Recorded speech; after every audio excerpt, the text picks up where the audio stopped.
Construction method में construction of multi storey building.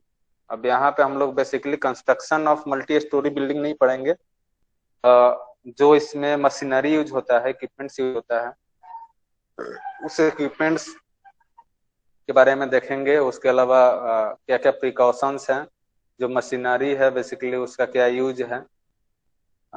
Just briefing है ये चैप्टर, तो देखते हैं इसमें हम लोग क्या पढ़ेंगे। लिफ्ट्स के बारे में, यूज ऑफ लिफ्ट। ये लिफ्ट जो होगा वो कंस्ट्रक्शन फील्ड में यूज होगा। कन्वेयर बेल्ट, इसके बारे में हम लोग देखेंगे। पंपेड कंक्रीट, यानी बेसिकली पंपिंग कंक्रीट का जो मशीनरी होता है, कंक्रीट पंप मशीन जिसको बोलते हैं, उसके बारे में देखेंगे। सब ब्रीफिंग है just. Equipments and machinery required for construction of multi storey building, ये सब जस्ट इक्विपमेंट का नाम होगा हमारे पास यहाँ पे। जो इसका डिटेलिंग होगा बेसिकली हम लोग को यूनिट 4, 5, 6 ये सब में हम लोग को पढ़ना है, क्योंकि ये जितना इक्विपमेंट है, fasting and conveying equipments, earth moving machinery, ये सब हम लोग लार्ज प्रोजेक्ट के लिए, लार्ज प्रोजेक्ट में हाई रेज बिल्डिंग भी आता है तो उस केस में यूज करते हैं। हो सकता है कुछ कुछ हम लोग नहीं यूज करें हाई रेज बिल्डिंग में, कुछ पर्टिकुलरली रोड कंस्ट्रक्शन में ज्यादा यूज होता है, कुछ पर्टिकुलरली हाई रेज बिल्डिंग में कुछ इक्विपमेंट ज्यादा यूज होता है। तो सबका अलग अलग इम्पोर्टेंस है यूज के हिसाब से, प्रोजेक्ट के हिसाब से। जो भी मशीनरी है, इक्विपमेंट है, उसको हम लोग यूज करते हैं। तो इसके बारे में देखते हैं कौन कौन सा जो टूल्स है, मशीनरी है, जो कि हाई राइज बिल्डिंग में, मल्टी स्टोरी बिल्डिंग का मतलब क्या, हाई राइज बिल्डिंग, उसमें हम लोग यूज करते हैं। पहला लिफ्ट। लिफ्ट तो तुम लोग इससे अवेयर हो गए, क्योंकि लिफ्ट का पर्पस ही होता है लिफ्टिंग करना। मतलब किसी भी मतलब सर मटेरियल को सर एक फ्लोर से दूसरे फ्लोर तक ट्रांसफर करना सर। एग्जैक्टली ग्राउंड लेवल से सम हाइट तक एलिवेट करने के लिए, जहां पर हमारा उसका जरूरत है वहां तक हमको पहुंचाने में ये हमारी मदद करता है। किसी भी चीज को लिफ्ट करने के लिए, उठाने के लिए। अब कंस्ट्रक्शन की बात कर रहे हैं तो यहाँ पे मैन भी होगा, मटेरियल भी होगा। अब मैन में लेबर भी आएगा, मैन में सुपरवाइजर भी आएगा, मैन में इंजीनियर भी आएगा, मैन में प्रोजेक्ट मैनेजर जो होगा, वो सारा चीज इस पे आएगा। मटेरियल में क्या क्या आएगा, मटेरियल में आएगा तुम्हारा जो भी रॉ मटेरियल है, सीमेंट का इंग्रेडिएंट वो है। उसके अलावा छोटा छोटा मशीनरी, जैसे निडल वाइब्रेटर हुआ, उसके अलावा पैन हुआ, उसके अलावा छोटा छोटा स्पेड्स हुआ, इस छोटे छोटे जो भी मशीनरी है, सारा चीज जो भी उस पर्टिकुलर हाइट तक हमको जरूरत है कंस्ट्रक्शन करने के लिए, उन सारी चीजों को आसानी से ऊपर उठाने के लिए जो हम लोग मशीनरी इक्विपमेंट या फिर अरेंजमेंट करते हैं, उसको क्या बोलेंगे, लिफ्ट बोलेंगे। ये मैकेनिकली ऑपरेटेड होगा, है ना। आसानी से हमको जो भी चीज है वो सेफली और इजीली हमको जहां पर भी जरूरत है, जिस हाइट तक हमको पहुंचाना है, वहां तक ये हमको ले जाएगा। ठीक है।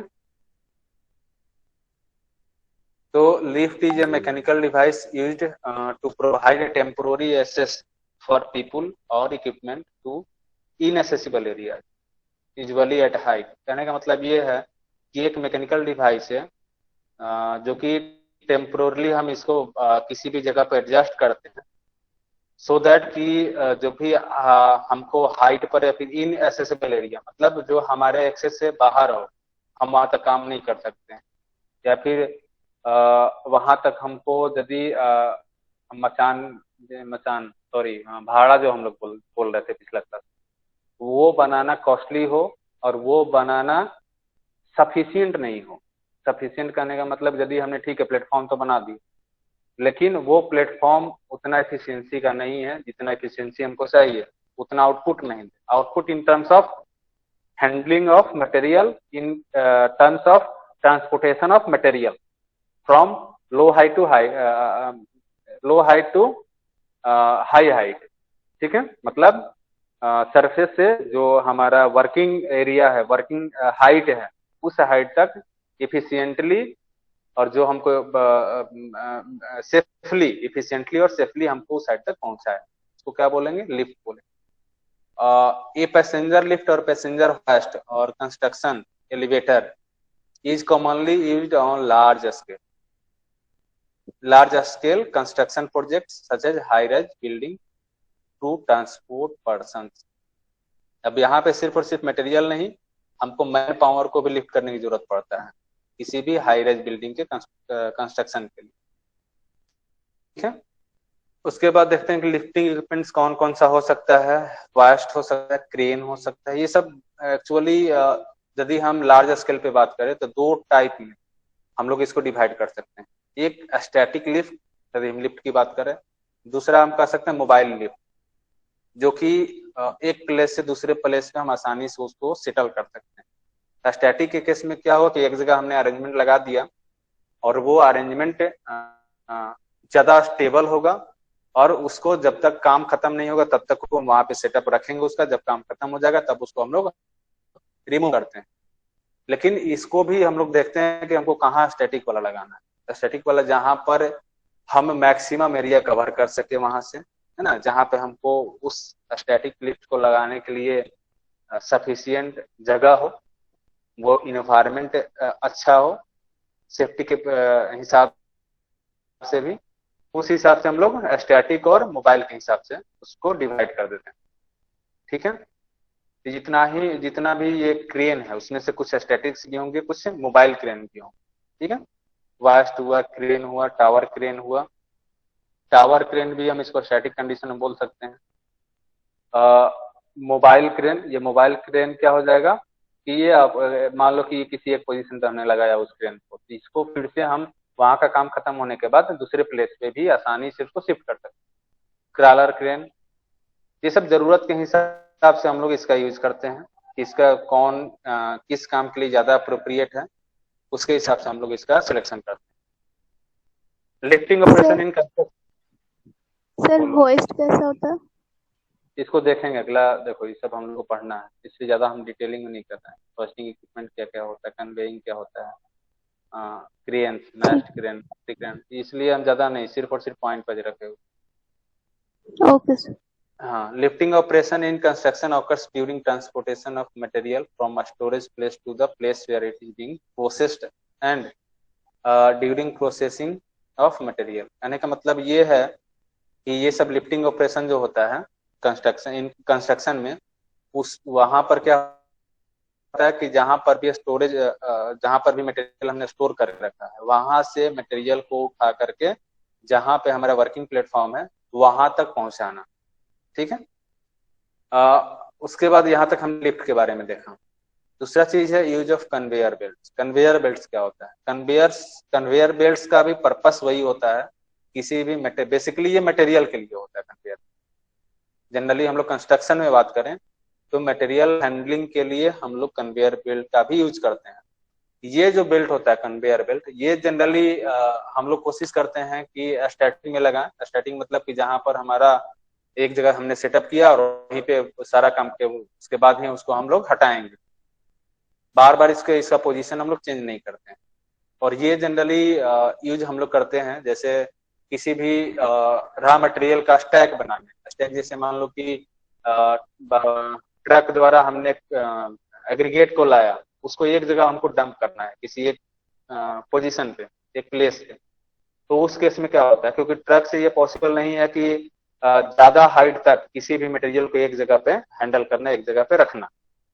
तो वहां पे यदि हम कन्वेयर बेल्ट यूज करते हैं तो क्या करता है कि जो भी ट्रक से हमने लाया, सैंड लाया, एग्रीगेट लाया, जो भी चीज लाया, उसको एक प्लेस पे, जैसे आरएमसी हमने पढ़ा था, आरएमसी में क्या था, छोटा छोटा बीन्स था जिसमें कि एग्रीगेट अलग अलग साइज का सैंड रखा हुआ था। तो उस बीन में रखने के लिए या फिर उसका स्टैक बनाने के लिए हम लोग जनरली कन्वेयर बेल्ट का यूज करते हैं। इससे क्या होता है हमको फायदा कि स्पेस बचता है।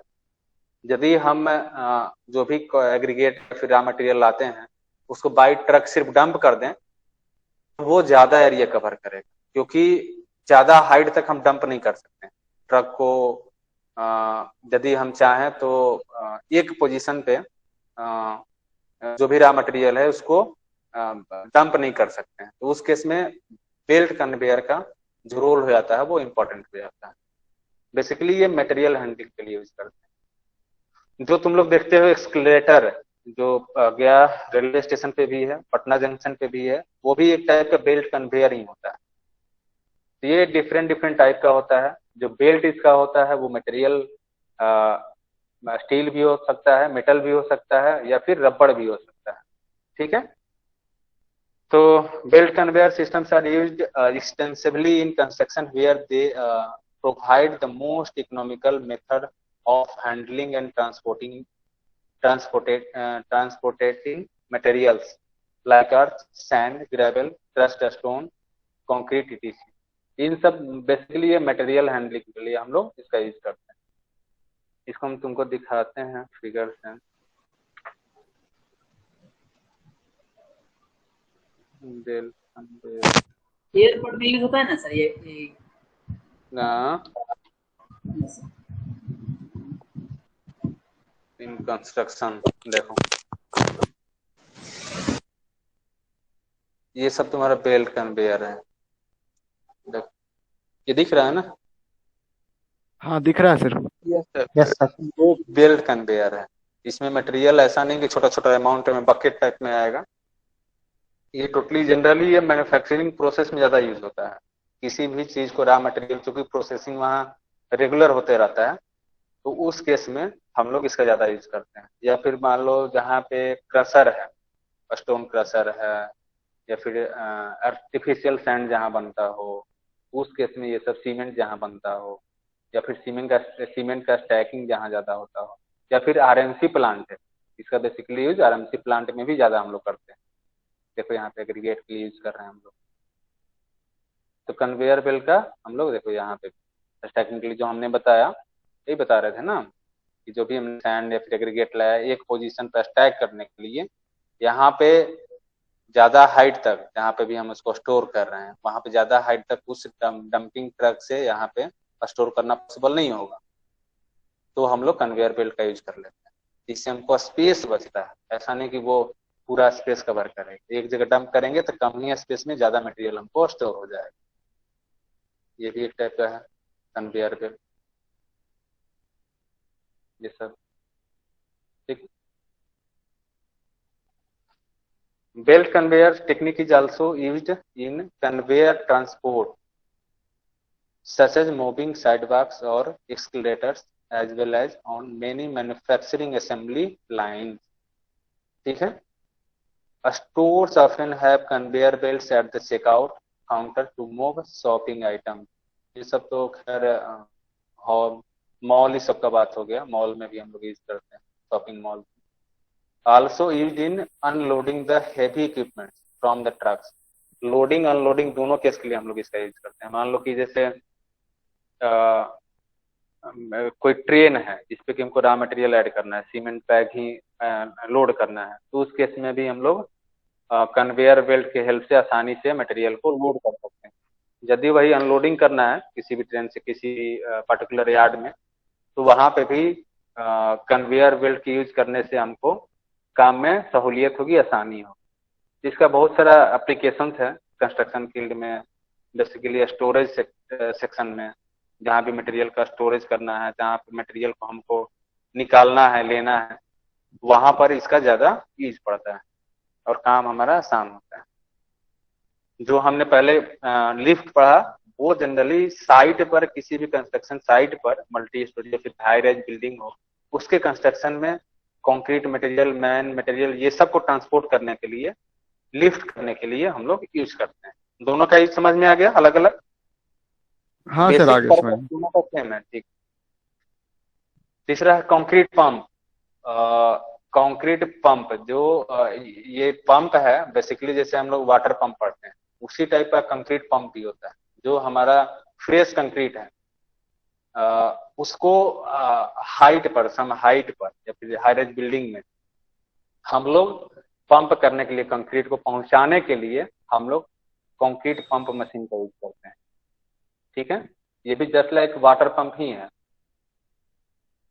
इसमें जो कंक्रीट हम लोग यूज करते हैं उसका कंसिस्टेंसी ज्यादा रखेंगे, क्योंकि यदि कंसिस्टेंसी कम रखेंगे तो फ्लोएबल नहीं होगा, या फिर हमारा पंप का एफिशिएंसी कम जाएगा, क्योंकि कंक्रीट जो होता है वो वाटर से ज्यादा विस्कस मटेरियल होता है, जिसका यूनिट वेट ज्यादा होता है। इसमें कहीं ना कहीं मैकेनिकल पावर की जरूरत ज्यादा पड़ती है।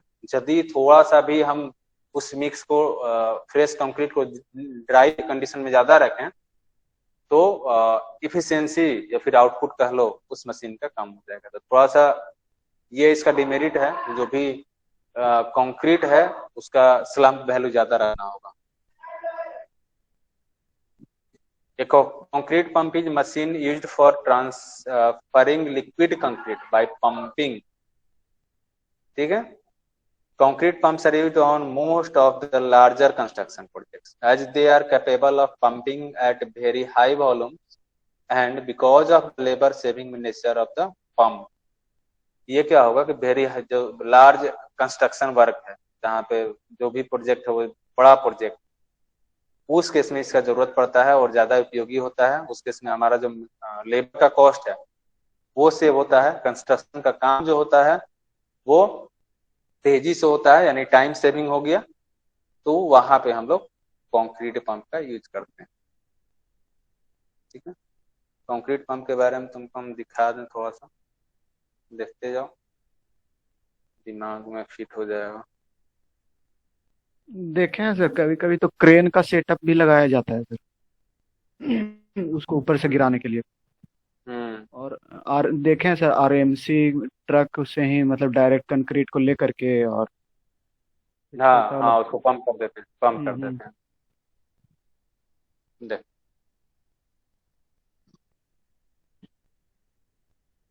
जो भी हमारा फ्रेश कंक्रीट है उसका जो भी सर्टेन हाइट तक पहुंचाने में लेबर कॉस्ट होता है वो हमारा रिड्यूस हो जाता है, तो कम जाता है, और काम जो होता है वो फास्ट हो जाता है। यदि यही काम हम मैनुअली करें लेबर के द्वारा तो हमारा कंस्ट्रक्शन का काम में लेट होगा, डिले होगा। एक डिमेरिट इसका यही होता है कि इसमें वाटर सीमेंट रेशियो ज्यादा रखना होता है, फ्लोएबल कंक्रीट होना चाहिए।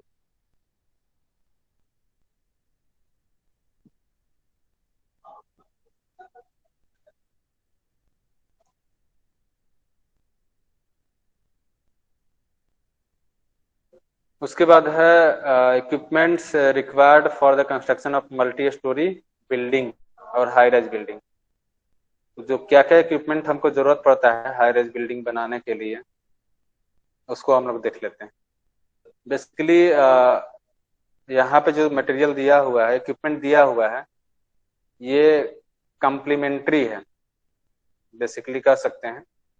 एक और नीचे में भी कुछ मटेरियल दिया हुआ है, जनरली ये मशीनरी है, हेवी मशीनरी। तो देख लेते हैं दोनों के बारे में। तो जो हमको जरूरत पड़ता है वो है एडजस्टेबल स्टील प्रॉप्स और telescopic props.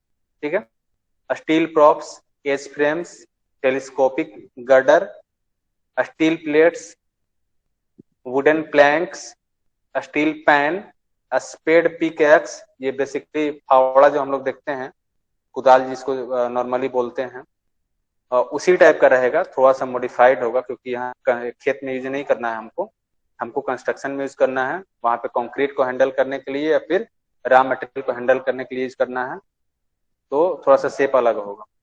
Excavation equipments like tractor, bulldozer, grader, scraper, power shovel, truck mounted drag line, ड्रैग्रेडर्स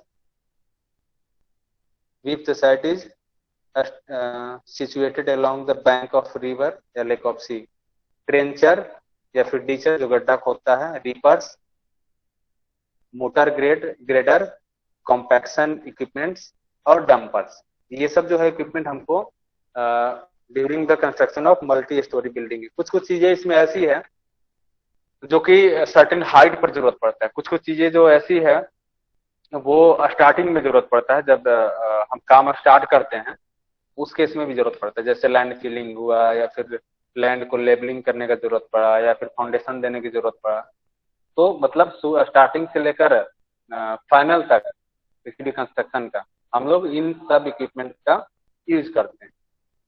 ठीक है, इसमें से बहुत सारा इक्विपमेंट के बारे में हमने पढ़ा भी है, कुछ आगे भी पढ़ेंगे।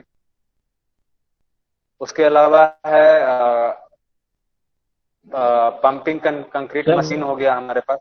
हाँ सर एक ड्रेजर था, वो क्या होता है सर? ठीक।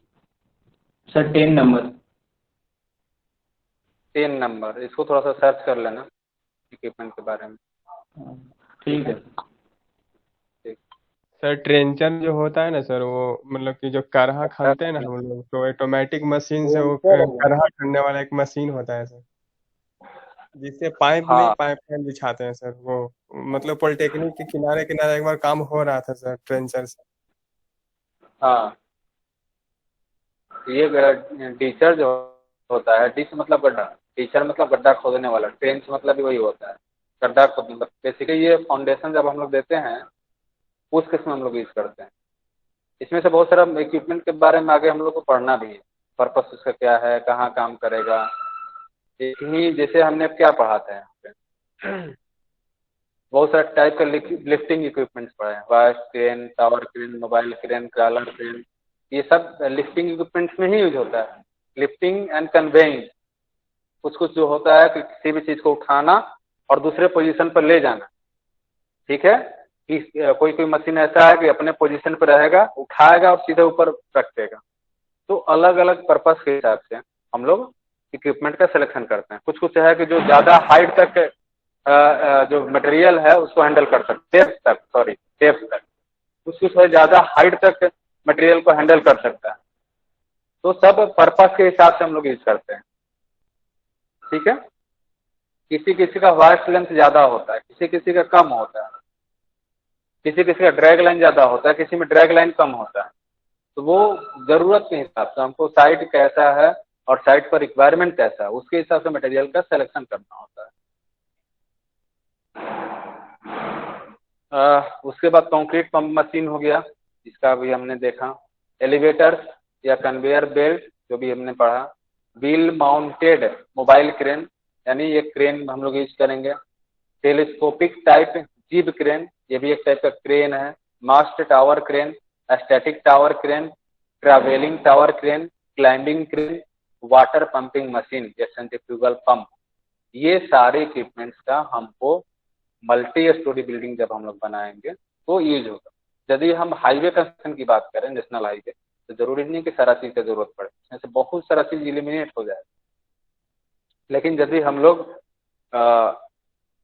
मल्टी स्टोरी बिल्डिंग की बात करें, यदि वो मल्टी स्टोरी बिल्डिंग किसी हिली एरिया में बनाना है हमको, तो उस केस में मैक्सिमम इसमें से जितना इक्विपमेंट हमने बताया उसमें मैक्सिमम इक्विपमेंट हम लोग को यूज पड़ेगा। वही प्लेन सरफेस पे यदि हमको कंस्ट्रक्शन करना है, इसमें से फिर कुछ ना कुछ बहुत सारा इक्विपमेंट एलिमिनेट हो जाएगा।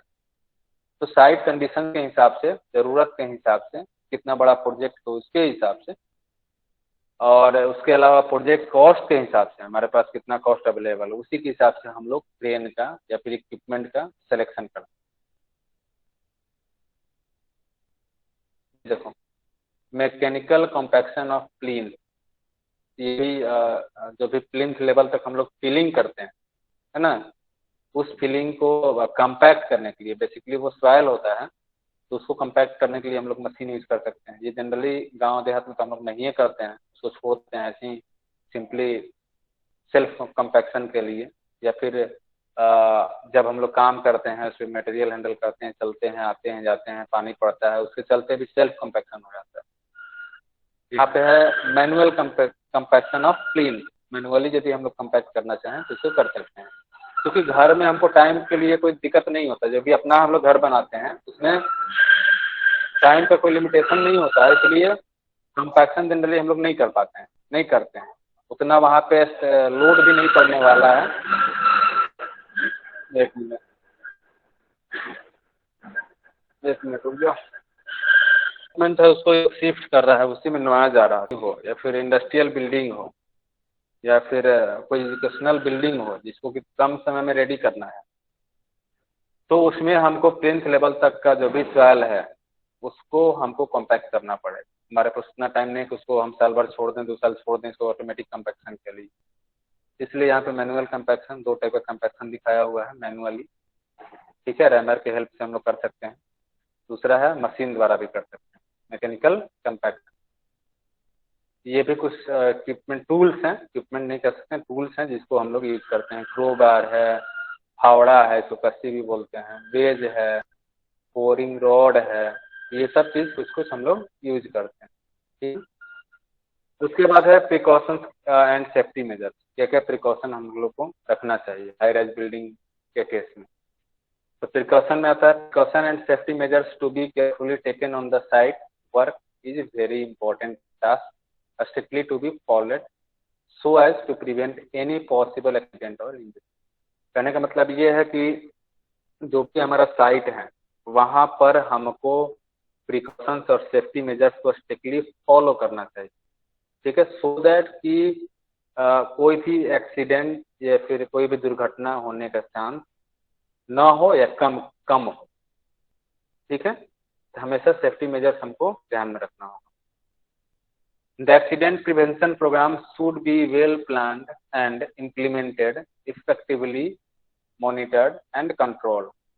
जो भी इसके लिए हमको एक अलग से टीम भी रखना होता है जो कि हमेशा इस बात को केयर करे कि वहाँ पे जो भी सेफ्टी मेजर्स है या फिर प्रिकॉशंस है उसको प्रॉपरली इम्प्लीमेंट हो रहा है कि नहीं हो रहा है, उसको इफेक्टिवली मॉनिटर करना होता है, उसको इफेक्टिवली कंट्रोल में रखना होता है, उसको हमेशा ऑब्जर्व करते रहना होता है कि कोई भी जो भी प्लान हमने प्रोग्राम हमने बनाया है प्रिकॉशन के रिगार्डिंग, सेफ्टी मेजर्स के रिगार्डिंग, तो ये जरूरी नहीं है कि वो 100% हमारा इफेक्टिव हो और एक्सीडेंट्स ना हो या फिर कोई इंजरी नहीं हो। तो हमको एनालिसिस भी करना रहता है।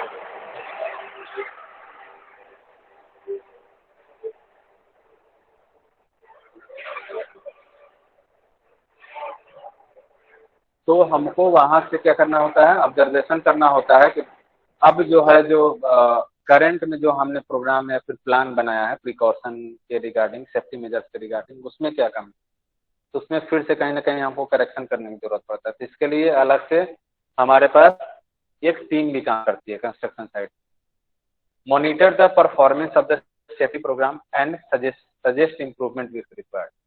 वही जो हमने बताया उसको हमेशा मॉनिटर करते रहना चाहिए। परफॉर्मेंस भी उस पर्टिकुलर सेफ्टी प्रोग्राम है उसके परफॉर्मेंस को मॉनिटर करना चाहिए और जो भी उसमें इम्प्रूवमेंट लगे है ना उसको सजेस्ट करना होगा, इसको फिर से इम्प्लीमेंट करना होगा उसमें जो नया हमने सेफ्टी परफॉर्मेंस या फिर सेफ्टी प्रोग्राम बनाया है। उसके अलावा है identity any unsafe working conditions और लोकेशंस बाय इंस्पेक्शन पीरियोडिकली। कहने का मतलब कि बार बार पीरियोडिकली हम हमारा इंस्पेक्शन होते रहना चाहिए उस वर्किंग साइट पे, लोकेशन पे, सो दैट कि कोई भी मान लो कि अनसेफ वर्किंग कंडीशन हो जहाँ पे लग रहा है कि नहीं वहाँ पे कुछ खतरा हो सकता है या फिर वो रिस्क जोन में है, वहाँ पे मेन को नहीं होना चाहिए, कोई भी मैन पावर नहीं होना चाहिए या होना भी चाहिए तो उस हिसाब से होना चाहिए कि वहाँ पे जिनका जरूरत हो वही रहे, बाकी लोग उस पर्टिकुलर एरिया से, अनसेफ एरिया से दूर रहें। ये हमें पीरियोडिकली इसका इंस्पेक्शन करते रहना चाहिए। The site engineer has to inspect the work spot daily to check any unsafe acts of the workmen and to eliminate any unsafe working condition। जो भी साइट इंजीनियर है उसको भी डेली चेक करना चाहिए, इंस्पेक्ट करना चाहिए जो भी लोग वहाँ पे काम कर रहे हैं कहीं वो गलत तरीके से तो नहीं कर रहे हैं ना। ऐसा नहीं कि उनका तरीके से हो सकता है कि उनको नुकसान नहीं हो बाकी दूसरे को नुकसान हो सकता है।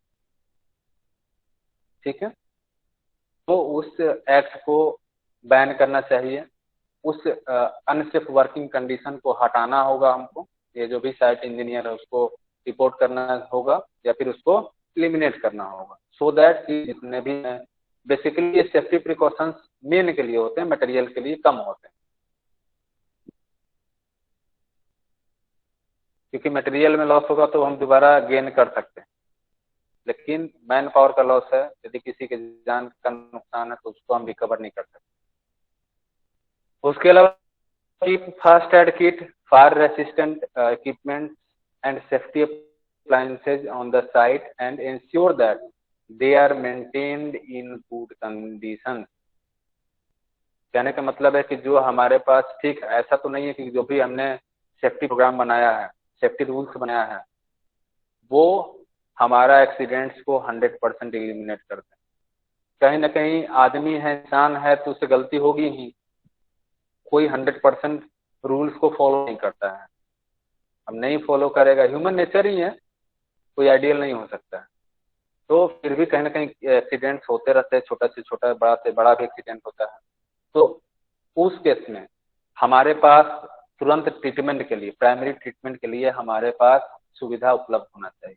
जैसे फर्स्ट एड किट, ये हमेशा साइट पर अवेलेबल है।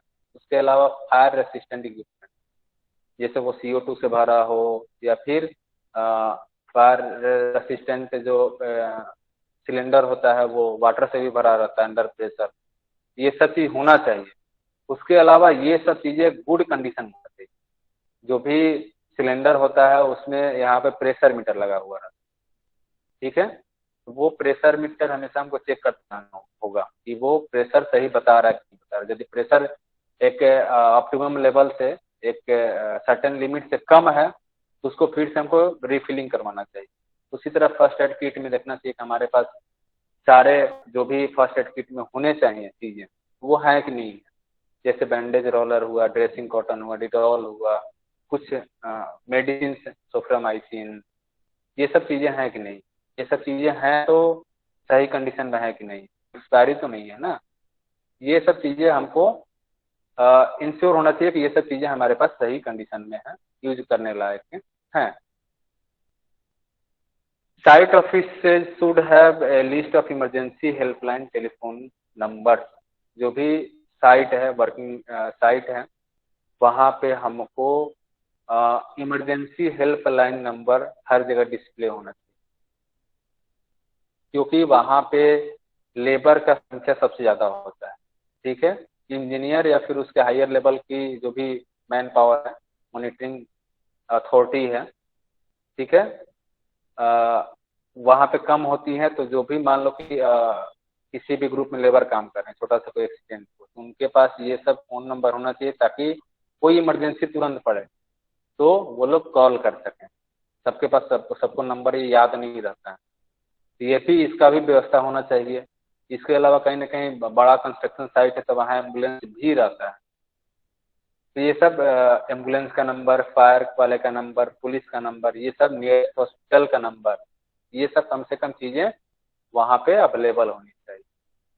उसके अलावा सेफ्टी प्रिकॉशंस के लिए जो भी हेलमेट हमारे पास है ना, जो कि सेफ्टी प्रोग्राम में मेंशन्ड है, वो सारे लोग इंश्योर होना चाहिए कि वो सारे जो भी उस साइट पे काम कर रहे हैं लोग, चाहे वो लेबर हो, चाहे वो इंजीनियर हो, जो भी साइट पर हैं, उनको सेफ्टी जो भी बेल्ट हैं, हेलमेट्स हैं, फुटवेयर हैं, ये सब प्रॉपरली वियर होना चाहिए। मतलब इसका सब लोग को यूज करना चाहिए। ऐसा नहीं कि बॉडी दिखाने के लिए या फिर हेयर स्टाइल दिखाने के लिए ये सब हम लोग निकाल के रख दें। सेफ्टी गूगल्स होना चाहिए, हैंड ग्लव्स होना चाहिए, ये सब चीजें प्रॉपर तरीके से सबको पहना हुआ होना चाहिए। Each and every staff working on the site should have personal protective kit like safety helmet, safety belt, hand gloves, safety goggles, gum boots, etc. at different level of work. ठीक है। First aid is the immediate care given to the injured person until the treatment of a doctor can be made available। First aid का व्यवस्था होना चाहिए so that कि हम लोग उसका इमीडिएट ट्रीटमेंट कर सकते हैं डॉक्टर के आने से पहले तक। फर्स्ट एड किट में क्या क्या होना चाहिए, वह ड्रेसिंग कॉटन होना चाहिए, डिटॉल होना चाहिए, आयोडीन बोतल होना चाहिए, सीसर चाकू होना चाहिए, 25 mm डॉलर बैंडेज होना चाहिए, 75 mm डॉलर बैंडेज होना चाहिए, पोटेशियम पारा मैग्नेट होना चाहिए, ट्रेंगुलर बैंडेज होना चाहिए, जनरल मेडिसिन जैसे फीवर का, पेट का, या फिर पेन किलर, ये सब होना चाहिए, सेफ्टी पिन्स होना चाहिए, नाइफ। मतलब ये फर्स्ट एड किट में कहने का मतलब ये सब चीजें अवेलेबल होना चाहिए।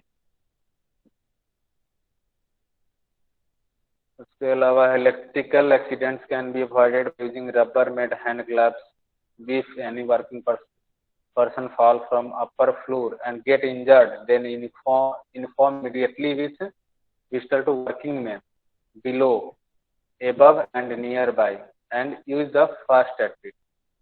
कहने का मतलब ये है कि यदि कोई लेबर या फिर कोई भी जो भी वहां पे काम कर रहा है पर्सन, वो ऊपर वाले फ्लोर से नीचे गिरता है तो हमको तुरंतली जो भी नीचे वाले लोग हैं उनको इन्फॉर्म करना चाहिए कि सो दैट कि फर्स्ट एड ट्रीटमेंट उनका हो सके। यही सब चीजें हैं यहाँ पर इसमें पढ़ना। और ये जो भी सेफ्टी मेजर्स हैं ये भी डिपेंड करता है किस टाइप का हमारा वर्किंग इन्वायरमेंट है। यदि वहां पे आग लगने का चांस है तो उस टाइप भी हम लोग इक्विपमेंट कंप्लीटली रखेंगे। ठीक है, कोई डाउट? सर सेफ्टी गूगल्स बताइए तो इसका क्या होगा? सेफ्टी गूगल देखो, साइट है तो वहां पे वेल्डिंग करने का भी जरूरत पड़ता है, तो वेल्डिंग करने वाला तो पहनेगा ही पहनेगा। उसके अलावा साइट है तो डस्ट भी आएगा, है ना। तो ये सब सेफ्टी गूगल्स, उसके अलावा भी सेफ्टी गूगल से बहुत सा पर्पस है। छाड़ भी काटते समय हम लोग पहनते हैं सर। एग्जैक्टली। अब मान लो कि काम कोई और कर रहा है लेकिन वहां से हो सकता है कि कोई मटेरियल जो है वो एनर्जी गेन करके चाहे जैसे भी हो वो किसी दूसरे आदमी के आंख में लगने का भी चांस होता है। जैसे कंक्रीट हम लोग पंपिंग कर रहे हैं, हो सके पाइप फट जाए या फिर लीकेज हो जाए तो उस केस में भी झटका लगने का चांस है। आंख बचाना जरूरी है क्योंकि आंख जो होता है वो सबसे सॉफ्ट पार्ट्स होता है बॉडी का और सबसे अहम एंड इम्पोर्टेंट पार्ट होता है। तो कोई नहीं जानता है कि किधर से क्या आ सकता है साइड। तो सेफ्टी गूगल्स पढ़ना जरूरी है।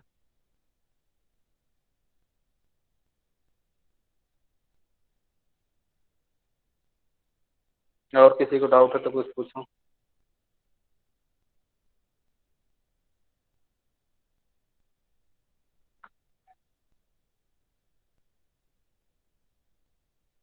ये पार्ट तो नहीं इजी। सर, आज क्लियर हो गया सर।